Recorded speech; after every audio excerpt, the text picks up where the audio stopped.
się być dobrym pomysłem. Poza oczyszczeniem ciała, można i rzec, że oczyściło mi też umysł. Chociaż nie do końca. Nie czuję się lekko, bo się zrelaksowałem. Raczej dlatego, że nie przemyślałem paru kwestii. Rozwalony zegar biologiczny, który miesza nieprzespane noce z wiecznym snem na jawie.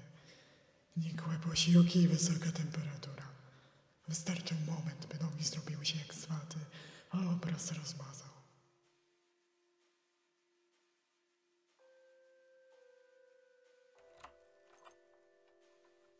Nie wierzę, że musimy się oddać akcji wandalizmu tylko dlatego, że nie potrafi wysłać durnego SMS-a. No cóż, zwolnić nas nie zwolni, to sytuacja wyjątkowa.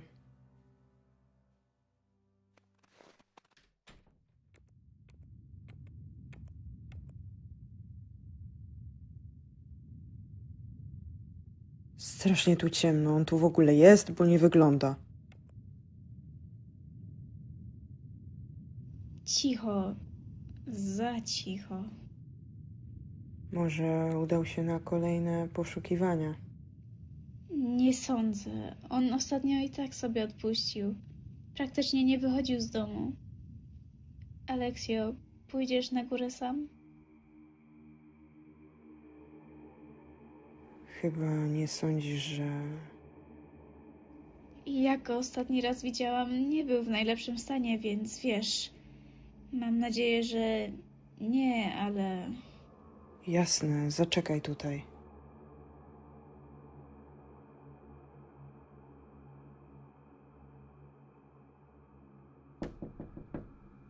Nie otwierałeś, więc sami musieliśmy wejść. Nie miej mi za złe. Zapłacę z własnej kieszeni za naprawę drzwi. Jakimś cudem wpadł Aleksy z Romą. Wstyd powiedzieli mnie w moim stanie, ale nie za wiele mogłem zrobić. Co tu się wydarzyło? Co mu jest? Nie wiem, wygląda jakby stracił przytomność. No wiedziałam, że nie można zostawić go samemu sobie. Obiecał mi. Wiedziałeś o jego stanie i nic nie No bo powiedziałeś? wcześniej miał się lepiej. Poza tym Gdybyś powiedziała wcześniej, my jako numery moglibyśmy na zmianę przychodzić i go nie doglądać. zamierzałam łamać jego woli. Od tamtej pory numery zaglądały do mnie, oglądając jak żałosny potrafię być. Nie umiałem ich wyprosić. Szczególnie kiedy Aleksy coś podkręcił, że to całe zaginięcie było tak stresujące, że przeforsowało mi serce. Piękne kłamstwo.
Ach, świetnie.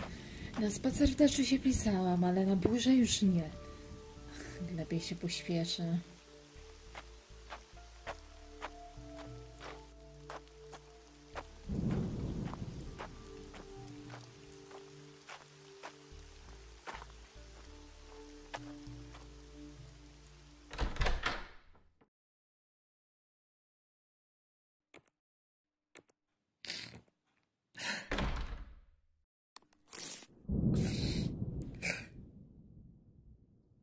Jestem tak cholernie zmęczony.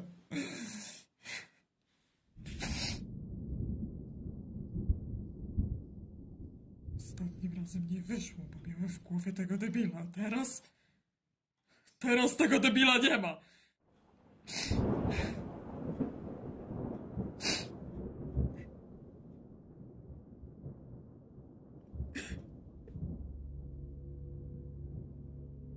Hej, mogłeś zadzwonić. Przyjechałbym po ciebie.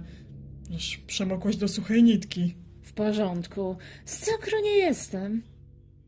I jak z nim? Jest jakaś poprawa? Szczerze, w ostatnich dniach był bardziej rozmowny. A po tym to... Nie dziwię się, że nie chce z nami rozmawiać. Jest pogrążony we własnych myślach. Rozumiem. Nic, w każdym razie będę się zbierać. Jak coś, to dzwoń.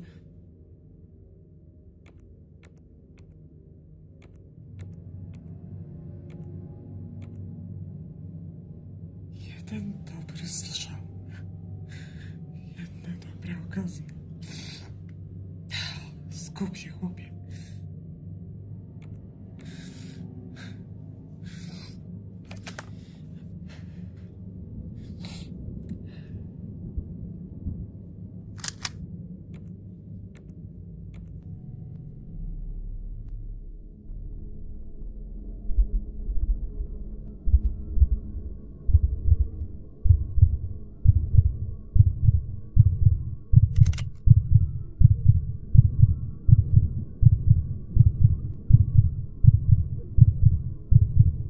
Nad czym się zastanawiasz?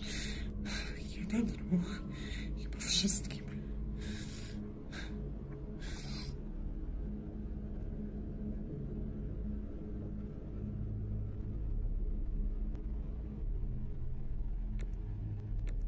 Olgierd, jesteś tam? Halo? Żeż... Kurwa mać, co ona tutaj robi?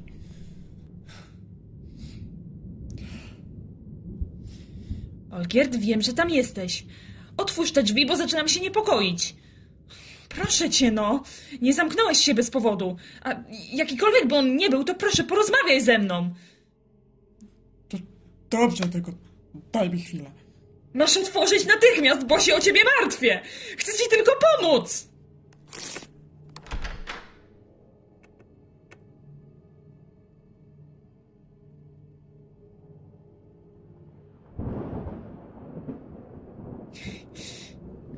Nie, chyba nie zamierzałeś. No co ty wyprawiasz? Czy ty jesteś aż tak głupi? Chcesz się tak po prostu poddać? Wiesz, że to nie rozwiąże twoich problemów.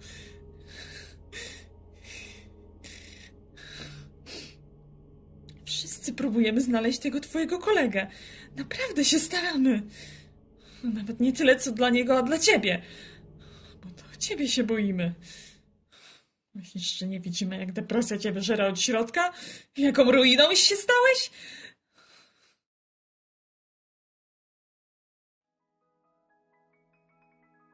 Gdzie jest Olgierd, którego znam i który mi się podobał? Bo to, na co teraz patrzę, w niczym go nie przypomina! A co mi zostało? No powiedz mi, Shirley, co lub kto? Nie znajdziesz tego chłopaka, będąc martwym! Kochałem go!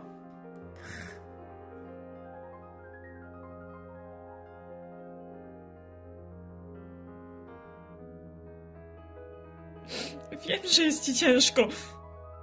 Rozumiem, ale... Posłuchaj. Nawet jeśli wszyscy dookoła się poddadzą, to wiedz, że ja się nie poddam. Słyszysz? Jestem po twojej stronie. Dlatego proszę, nie próbuj już więcej robić takich rzeczy, jasno?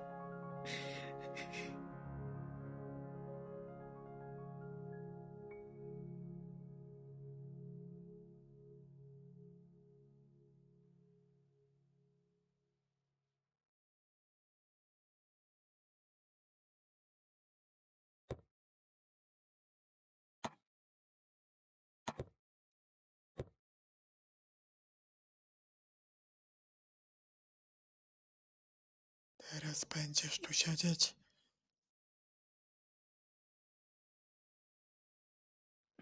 No chyba nie wygląda, jakbym się gdzieś wybierała. Shirley, jesteś zmęczona. Jedź do domu. Zabawny jesteś. Po pierwsze jest środek nocy. Po drugie przyszłam tu piechotą. Po trzecie... Obiecałem, że już nic nie będę planował. Po trzecie nie ufa się samobójcom. Żaden ze mnie samobójca. Zadzwonić po taksówkę? Olgierd, przestań zachowywać się, jakby nic się nie stało. Nie rozumiem, o co ci chodzi. Olgierd, podjąłeś się próby. To nie była próba. Próbą by to można było nazwać, jakbym strzelił. Tylko zamiast głowy trafiłbym w stopę. Żadna z tych rzeczy się nie wydarzyła. Więc jak niby zamierzasz to nazwać?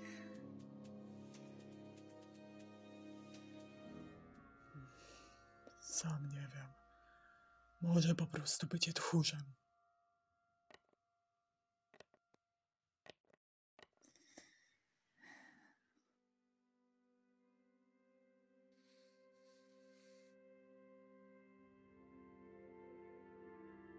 Nigdzie się nie wybieram. I co, zamierzasz tu spać? Nie, zamierzam cię pilnować. Już to widzę. Może jeszcze kocyk ci podać. A poproszę, nieźle od ciebie wieje chłodem. Słucham? Nic. Kładź się spać. Powinieneś odpocząć. Mam spać z tobą nad głową. Sam sobie tego piwa naważyłeś. To co najwyżej niekomfortowe. Niekomforto... A, racja. Ale myślałam, że kobiety też lubisz. Shirley, to wszystko, co się dzieje, jest po prostu dziwne. Jestem twoim szefem. Nie powinniśmy w żaden większy sposób się spoufalać.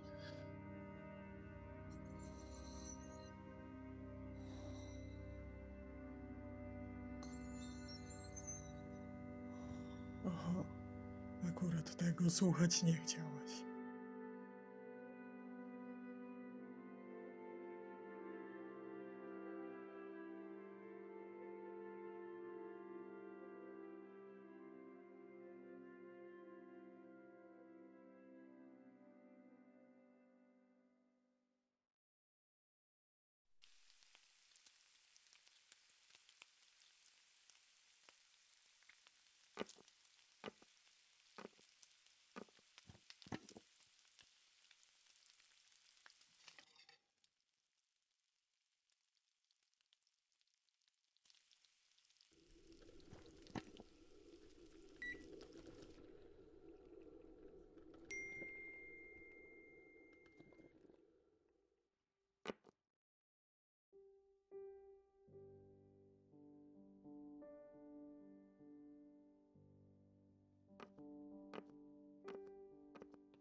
Ej, cicho!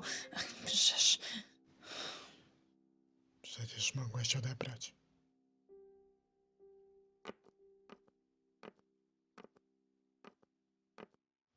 Kto powiedział, że chce?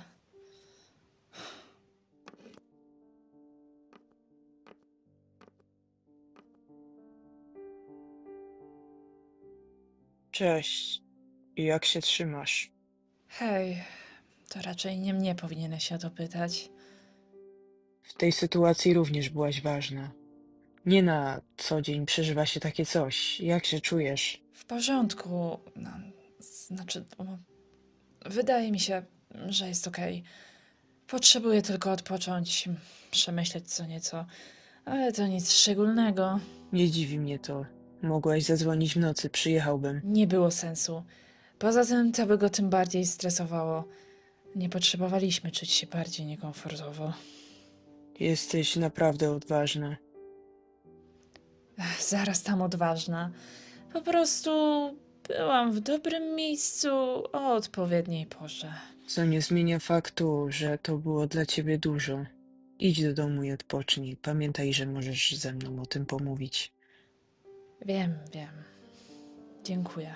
Aleksio, tylko proszę, nie bądź zbyt ostry. Przecież wiem. Po prostu z nim porozmawiam. Co ty do jasnej cholery wyprawiasz? Już totalnie rozum postradałeś. Stary, rozumiem, że jest ci ciężko, nawet bardzo, skoro staczasz się i decydujesz się na tak radykalne ruchy. Ale naprawdę, Nie Olgierd, wiedziałem, że przyjdzie. Ani tym bardziej, że zamiast siedzieć na dole będzie się do mnie dobijać. I myślisz, że jeśli byłoby inaczej, to byłoby lepiej? To wciąż to samo. To mój dom i moje 4 ściany. Mogę tu robić co mi się podoba. To wy się wprosiliście. Prosiliśmy po to, aby ci pomóc. Chyba po to, by bawić się w niańkę, jakbym był bezbronnym szczeniaczkiem. Chwile słabości się zdarzają każdemu. Nie będziemy przez obecną sytuację patrzeć na ciebie inaczej. Czyżby? Właśnie to robicie. Czujecie powinność, by tu przychodzić, bo nie jestem takim szefem, jakim powinienem być. Zawsze cię szanowałem jako szefa w firmie, naszej grupie, czy po prostu jako przyjaciela. Reszta myśli tak samo. Czemu nie umiesz tego zaakceptować? Po co w ogóle ta cała szopka? No nie umiem zaakceptować czegoś, czego kurwa nie rozumiem. Normalnie wszyscy mają we mnie wyjebane, a teraz nagle się obudzili z rzekomo dobrą wiarą, by okazać wsparcie, czy po prostu być blisko w beznadziejnym okresie mojego życia. Tylko dlatego, by pokazać, że próbowaliście. Czy dlatego, że jesteście dobrymi ludźmi. Na co dzień takich bliskich stosunków nie utrzymywaliśmy, jedynie w stosunku naszej pracy. Teraz się nade mną płaszczycie, boście zobaczyli, że sobie nie radzę. Zaskoczę cię szczerością, Aleksio.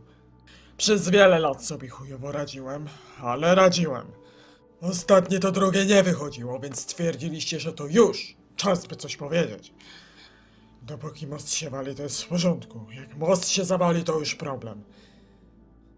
Okej, potem rozumiem, czemu unikasz pomocy jak ognia. Racja, może trochę za późno zareagowaliśmy. Ja za późno zareagowałem. Ale to tylko dlatego, że nie wiedziałem, czy powinienem się w ogóle wpieprzać nie w swoje sprawy. Zawsze mówiłem, że jak chcesz, to możesz się wygadać. Wiem, że możesz nie chcieć się dzielić szczegółami ze swojego życia, więc nie naciskałem. Jasne. Miałbym przyjść z dupy i powiedzieć: hej, słuchaj, taka sprawa, chciałbym sobie jebnąć kurkę w łeb. Czy chciałbyś posłuchać o moim planie? Lepsze to niż przykładanie sobie spluwy do skroni. Do ust. Większa szansa uszkodzenia potylicy, co wiązałoby się z szybką śmiercią. Jedno i to samo, a żadne z nich nie byłoby właściwym wyborem. Wracając. Wyleciałbym z tym tekstem prosto z mostu.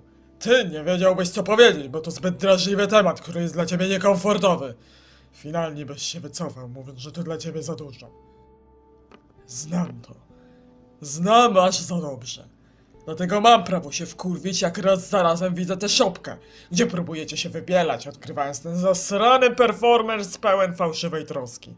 Ale realnie nie chcecie mieć ze mną nic wspólnego. Skąd niby wiesz, z jakimi intencjami przychodzę? Nie siedzisz mi w głowie, a zaskoczę cię, bo w niej mam zupełnie inny obraz tej sytuacji. Czuję się źle, że zjebałem jako twój przyjaciel, że unikałem tematu, mimo że nie powinienem. Próbuję to poniekąd naprawić, ale nie po to, bym ja się czuł z tym dobrze, bo nie czuję, ale jednak chciałbym, żebyś ty się poczuł lepiej. Widzisz, wystarczyło parę minut i nie musiałbyś się teraz ze mną użerać. Nikt by nie musiał. Byłby święty spokój i każdy żyłby jak gdyby nigdy nic, bo moja egzystencja za wiele nie wnosi. Ty, no nie wiem, straciłbym kolegę i jedną z posad. Za to w firmie możliwe, że musiałbym znosić nowego szefuncia, jak nie mam kogoś z twojej parszywej rodzinki, a wtedy to już bym sobie odpuścił i się zwolnił. Zresztą, jeśli nie Shirley, to mógłby być to ktokolwiek inny, Roma, Shelby, czy chociażby ja. Miałbym przyjechać i dzwonić po koronera? Słaby sposób na spędzenie wieczoru. Na dole jest trochę wina i whisky, więc umiliłbyś sobie czas. Picie samemu jest co najmniej przygnębiające. Cóż, Jeśli nie chcesz ze mną gadać, może powinieneś spróbować z psychologiem. na łeb ci siadło. Sam przyznałeś, że to ty straciłeś rozum, więc... Słuchaj, żyję ze swoimi problemami całe życie. Jestem ich świadom, wiem co, jak mi wyniszczyło. Wiem, jakie są tego konsekwencje, więc nie widzę sensu, bym się powtarzał. Prawda, nie każdemu mówienie komuś o sobie przynosi ulgę, ale wiesz, chodzi o sam proces terapeutyczny. Może coś by ci doradził, jakieś mechanizmy, rady. Nie usłyszę o niczym nowym, na co sam jeszcze nie wpadłem. Nie potrafiłbym opowiadać o swoim życiu, a już na pewno nie obcej osobie. Ciężko jest komukolwiek zaufać w tych czasach, ale uwierz mi, czasem warto. Nie neguję służby zdrowia psychicznego. Jest istotna. Jeżeli ktokolwiek czuje się źle ze sobą, powinien przemyśleć skorzystania z takiej możliwości. Niejednej osobie uratowało to życie. Niestety jestem trudnym przypadkiem. Nie wiem, co chciałbym zmienić i nie mam co do tego ambicji. Nikt mnie za fraki ciągnąć nie będzie, więc raczej to dla mnie zbyteczne. Są inni, którzy bardziej tej pomocy potrzebują i nie zamierzam im zabierać tego miejsca. Psycholog nie ma prawa cię oceniać. Jego zadaniem jest słuchać i wyłapywać to, co trzeba, aby później to omówić i skupić się na sednie problemu. Każdy zasługuje na pomoc, nawet trudne przypadki, ale rozumiem. Chciałem tylko przypomnieć, że w razie czego możesz spróbować. Wiem, rozumiem. Rozumiesz, na tyle, że mogę sobie iść, czy... Rozumiem. Przepraszam za wszelkie kłopoty, jakie sprawiłem. Shirley przeproszę osobiście. Postaram wziąć się w garść.